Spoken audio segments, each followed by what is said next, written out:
53 দিন পর খুলেছে কুমিল্লা বিশ্ববিদ্যালয়। সকাল থেকে শুরু হয়েছে নিয়মিত ক্লাস। তবে ক্লাস চললেও আন্দোলন চালিয়ে যাওয়ার ঘোষণা দিয়েছে শিক্ষক সমিতি। এ বিষয়ে আরো জানাতে কুমিল্লা থেকে যুক্ত হয়েছেন সহকর্মী তানভীর খন্দকার। তানভীর, ক্লাস এখন চলছে, তবে শিক্ষক সমিতি আন্দোলনের ঘোষণা দিয়েছে। আসলে কি জানা গেছে, কি কারণে তারা আন্দোলনটা চালিয়ে যাচ্ছেন? গত ৩ মাস ধরেই কিন্তু কুমিল্লা বিশ্ববিদ্যালয়ে শিক্ষকদের আন্দোলন চলছিল উপাচার্যের বিরুদ্ধে।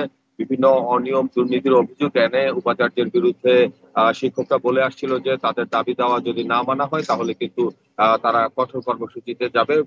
সেই আহ, কর্মসূচির অংশ হিসেবে কিন্তু ৩ দফায় তারা ক্লাস বর্জন করে। পরবর্তীতে ৩০ এপ্রিল বিশ্ববিদ্যালয়ের উদ্ভূত পরিস্থিতিতে বিশ্ববিদ্যালয় কর্তৃপক্ষ সিদ্ধান্ত নেয় যে বিশ্ববিদ্যালয় বন্ধ থাকবে। সেই সময় থেকে আজকে পর্যন্ত 53 দিন, এর মাঝখানে কিন্তু ঈদের ছুটি গিয়েছে এবং গ্রীষ্মকালীন ছুটিও গিয়েছে।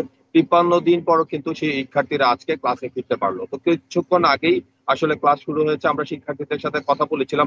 তারা যেটি বলেছে যে এই 53 দিনের মধ্যে যে ক্লাস পরীক্ষা বন্ধ ছিল, যেই ক্ষতি তাদের হয়েছে সেটি কাটিয়ে তোলার জন্য কিন্তু অতিরিক্ত ক্লাস এবং পরীক্ষা প্রয়োজন। আর শিক্ষকরা যেটি বলছে যে তারা তাদের দাবিতে অনড় রয়েছে। তারা উপাচার্য এবং প্রক্টরের যে পদত্যাগ দাবি করে আসছিল সেটি কিন্তু তারা দাবি করছে, যে কারণে কিন্তু প্রতিদিন ক্লাসের মাঝখানে তারা 2 ঘন্টা ধরে কর্মবিরতি পালন করবে।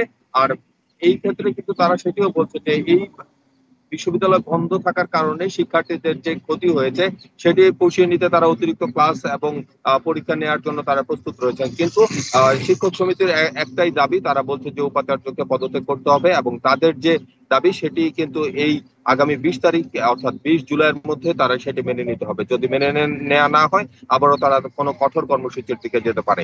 আর একটি বিষয় আমি আরো জানিয়ে রাখতে চাই, আসলে শিক্ষকদের সাথে যে উপাচার্যের দ্বন্দ্ব, এই দ্বন্দ্বের কারণে কিন্তু কুমিল্লা বিশ্ববিদ্যালয়ের যে শিক্ষার্থীদের পড়াশোনার যে পরিস্থিতি সেটি কিন্তু প্রায় নাজুক অবস্থানে। তারা কিন্তু দীর্ঘ আহ 2 মাস থেকে বেশি সময় কিন্তু তারা নিয়মিত ক্লাস করতে পারছে না, পরীক্ষা দিতে পারছে না।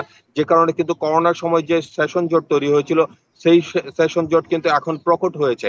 অর্থাৎ যারা এই মুহূর্তে বিশ্ববিদ্যালয় থেকে বের হয়ে যাবার কথা ছিল তারাও কিন্তু প্রায় 2 থেকে 3 মাস পিছিয়ে গেছে এবং তারা এখন বলছে যে এই মুহূর্তে যদি তাদের এই সংকট তৈরি হয় তাহলে কিন্তু তারা চাকরি জীবনে প্রবেশ করতে আসলে হুমকির মুখে পড়বে। আর বিশ্ববিদ্যালয় যখন বন্ধ করা হয়েছিল তখন কিন্তু তারা অনেকটা ঝুঁকি নিয়েই হলে থেকেছিল যেন ক্লাস পরীক্ষা শুরু হয়। তো তারা আশা করছে যে এই যেহেতু বিশ্ববিদ্যালয় খুলেছে নিয়মিত ক্লাস পরীক্ষা চলবে এবং শিক্ষার্থীরা নিয়মিত ক্লাস করতে পারবে। তো এই ছিল কুমিল্লা বিশ্ববিদ্যালয় থেকে আমার কাছে সর্বশেষ খবর।